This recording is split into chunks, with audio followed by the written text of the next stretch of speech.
전세 사기 치셨죠? 네네. 왜 나오신 거예요?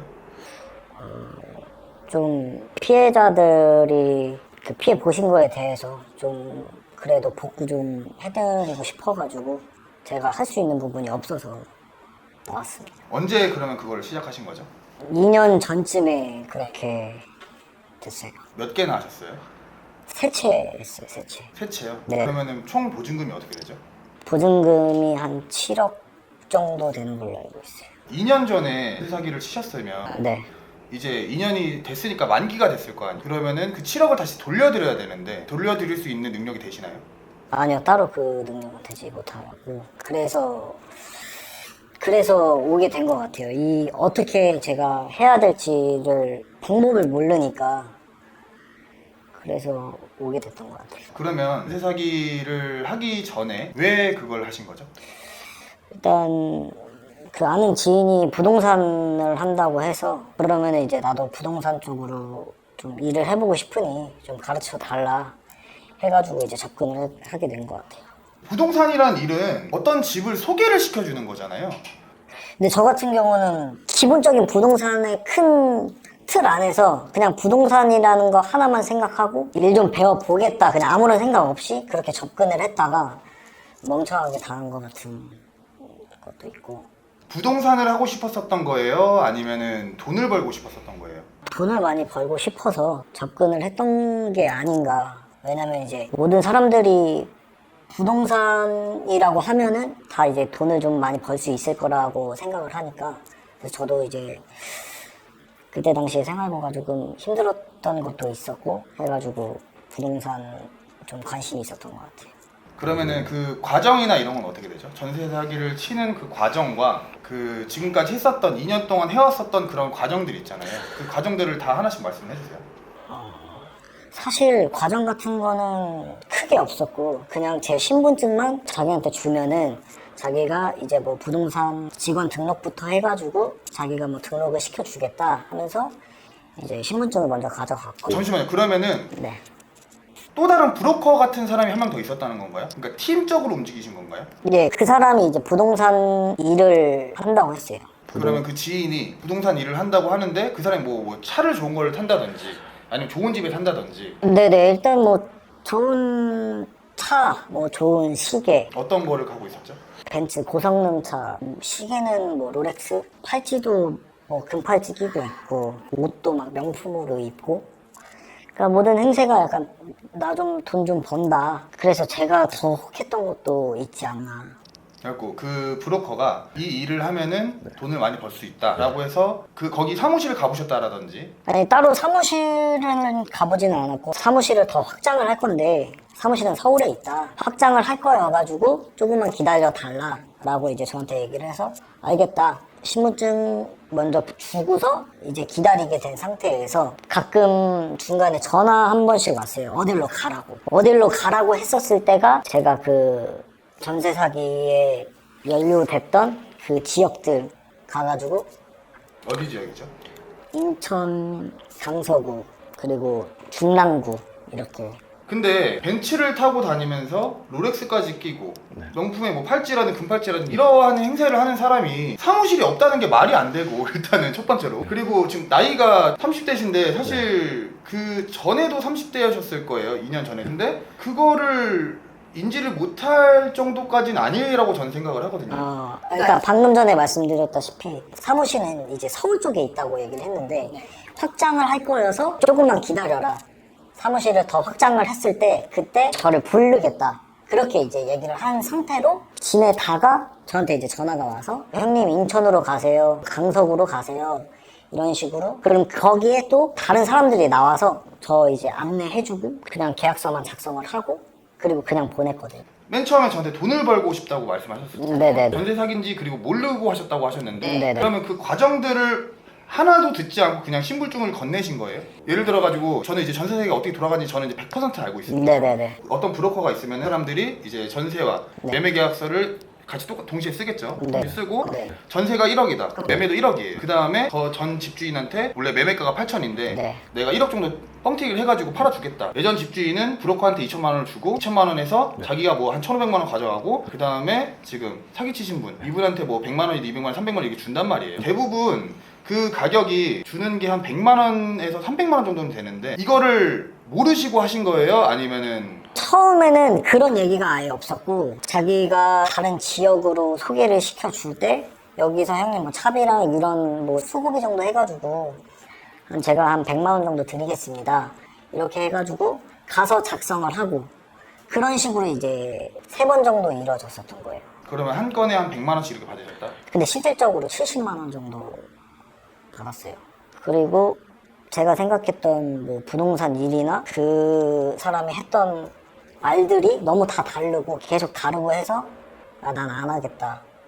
내가 생각했던 부동산은 아니다. 이러고 아예 그냥 거진 손절을 치고 제가 또 궁금한 게 뭐냐면 그 과정들을 말씀을 해주실 거 아니에요. 예를 들어가지고 저희가 아르바이트를 한다고 해도 뭐 닭갈비집에서 서빙을 하든지 편의점에서 과자를 팔든지 어떻게 하는 과정인지는 설명을 해주거든요. 그 이제 나이가 30살이 넘으셨는데 그거를 아예 모르시고 그냥 겉만 보고 롤렉스를 차네, 벤츠를 타네 라는 것 때문에 신분증을 주진 않았을 거란 말이에요. 사실 그 사람을 알게 된 계기도 그 동네에서 친구랑 동생들이랑 이렇게 커피를 마시다가 그 사람을 보게 된 건데 보게 되고 나서부터 한두 달 정도 지켜보다가 부동산 한다고 해서 그때 이제 그냥 그럼 나도 하겠다 하니까 아 그럼 신분증 필요하니까 일단 그럼 신분증부터 주세요. 뭐 그때 일단 뭐 직원 등재해야 되니까 그러니까 어떻게 보면은 주변 뭐 친구들 동생들 있는 자리에서 이제 소개받은 사람이어가지고 좀 그것도 신뢰가 있었던 것 같아요 저한테는. 그거 하셔서 네. 지금 7억 정도가 보증금이 묶여 있다고 하셨잖아요. 네. 세입자들이 피해본 금액이 7억 정도. 그걸 어떻게 하시려고 하시는 거예요? 일단 저도 어느 정도는 제 나름대로 선에서 알아봤는데 보증보험을 들었으면 거기서 이제 피해받은 금액을 좀 받을 수 있다고 해가지고 그걸로 이제 처리를 해드려야 되지 않을까 싶거든요. 그럼 보증보험 말고는 해줄 수 있는 방법이 아무것도 없으신 거예요? 예, 지금 당장은 그렇습니다. 그러면은 지금 그거를 해서 네. 지금 그 전세 사기를 쳐서 네네. 환경이 좀 좋아지셨나요? 아니요, 뭐 사실 제가 집을 많이 계약한 것도 아니고 그리고 실질적으로 한 채를 계약을 하면서 70만 원 정도의 금액으로 계약을 했던 거여가지고 그냥 세 채 계약 200만 원 정도밖에 가져간 게 없어서 따로 그런 건 없어요. 그러면 그 7억을 다시 돌려드리려면 본인이 7억이 있거나 아니면 어디서 7억을 구해와야 될 거 아니에요? 네. 아니면 뭐 부동산에 집을 내놓으셨다든지. 아, 부동산에 집을 내놓으려고 했는데 실질적으로 인천 같은 경우는 빌라왕 그런 이슈 때문에 그 계약서가 2억 정도의 보증금인데 그게 2억에 내놓을 수가 없다고 하더라고요. 사람들이 2억이 안 들어오니까. 그러면 낮춰서 다른 세입자들을 구해야 된다고 하는데 그럼 낮춘 금액에 대해서 이제 갭이 생기는데 그 갭 같은 경우는 제가 또 세입자분들한테 돌려드릴 수가 없으니 그러면 그 갭을 해가지고 마치든 갭이 없이 2억에 뭐 마치든 간에 그러면은 그 다음 사람이 또 피해를 보는 거잖아요. 실질적으로 폭탄 돌리긴 해요. 네, 맞아요. 그래서 인천분은 원래 나가신다고 하셨고 2년 되기 전에 그리고 다른 분들은 계속 사신다고 하셨는데 한 달 전에 경찰서에서 연락이 와가지고 이제 참고인 조사를 받고 제가 형사님한테 물어봤을 때 이거는 제가 생각을 해도 다른 세입자를 구해도 똑같이 피해를 보는 거기 때문에 그 재계약 하신다는 분들한테도 찾아가가지고 재계약하지 마시고 일단은 보증보험으로 좀 받으셔야 될 것 같다고 이제 말씀을 드리고 전세 사기 해가지고 경찰서 간 사람이 엄청나게 많아요. 그 주위에 이제 같이 치셨었던 분들이 있었을 거 아니에요? 네네 저 소개시켜줬던 그런 분들은 다 어떻게 되셨나요? 지금 일단은 저도 피해자 참고인 조사를 받고 왔는데 아니 그 전세 사기 치셨는데 왜 피해자라는 얘기가 나오죠?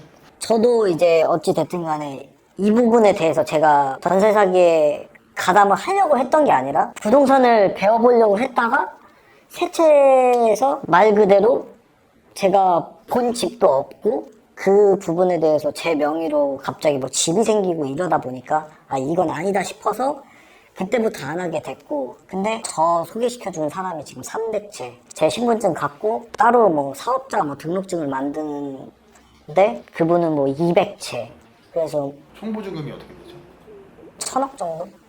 다 합쳤을 때 2명뿐만 아니라 그 밑에 있는데 그 밑에들은 뭐 60채, 뭐 70채 이렇게 있는데 다 합치면 1,000억인데 저 같은 경우는 이제 형사분이 얘기하셨을 때 또 웃긴 게 30채 미만은 참고인 조사라고 해서 그렇게 해서 조사를 받고 왔어요. 전세 사기를 쳤는데 전세 사기 워낙에 많으니까 30채 이하는 참고인밖에 30채인데도요? 네, 30채 이상부터 나라에서 뭐 집중 관리 단속으로 해가지고 얘기는 하는데 그 부분에 대해서는 사실 뭐 저 같은 경우는 잘 모르겠고 저는 이제 피해자분이 3분이니까 그 부분에 대해서 참고인 조사를 받고 왔던 거죠. 그래서 저를 이렇게 소개를 했던 사람은 다 구속이 됐고 지금 구속 수사 받고 있는 상태고 안 그래도 이제 세입자들이 연락이 왔을 때 제가 따로 이제 연락을 취하려고 이제 시도를 했는데 핸드폰 번호도 바뀌고 아무런 뭐 연락을 닿을 방법이 없는 시점에 이제 계약이 끝날 한 달 시점에 이제 경찰서에서 연락이 왔고 그래서 조사받게 되었어요. 그러니까 실질적으로는 지금 제가 솔직히 말씀드리면은 네. 어떤 느낌이냐면은 그 감옥 간 사람들이 네. 이런 얘기를 해요. 들어가가지고 나는 잘못 없어. 네. 내가 피해자인데 내가 들어왔어. 네. 이거밖에 안 들리거든요. 솔직히 말씀드리면. 그래서 여튼간에 지금 뭐 손 쓸 방법은 보증보험밖에 없다. 네, 보증보험밖에는 지금 없어가지고 또 보증보험을 또 100% 받을 수 있을까 그것도 지금 그 세입자분들이 좀 불안해 하시는 것도 있어서 지금 살고 계시는 세입자분들은 네, 따로 뭐 특별한 얘기는 따로 없으신가요?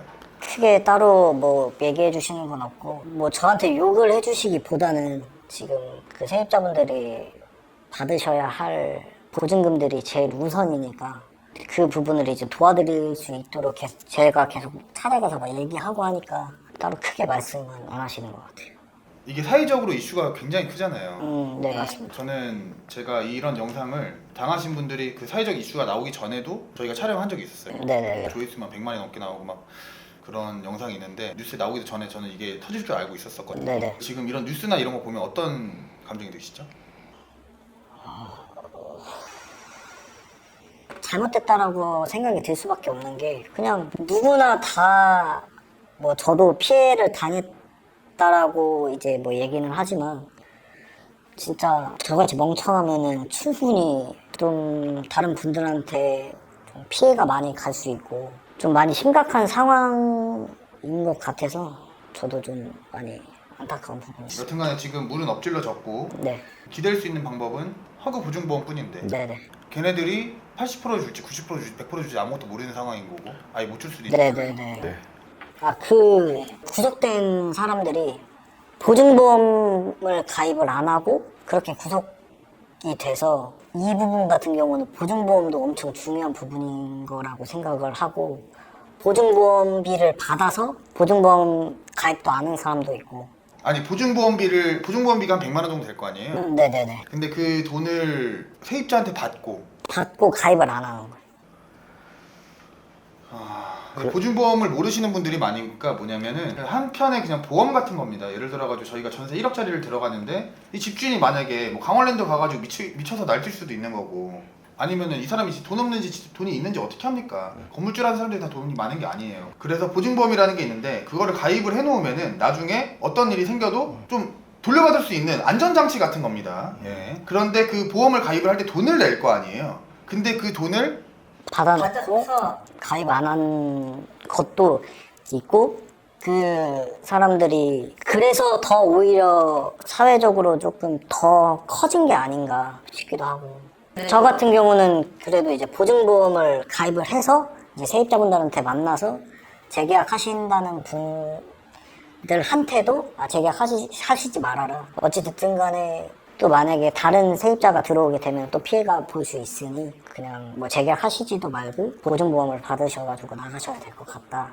말씀을 드린 거고 보증보험 가입이 제일 중요한 것 같고 보증보험을 꼭 확인하셔야 될 것 같은 지금은 무슨 일을 하고 계세요? 원래 한 1년 전에는 따로 이제 운송업 쪽을 하다가 지금은 그 조사 받고 나서 쉬고서 지금 세입자들 만나러 다니고 있고 지금 그러고 있는 상태입니다. 그럼 여튼 지금 실질적으로 7억이라는 돈은 네. 솔직히 평생에도 못 버는 사람이 있을 수도 있는 돈이잖아요.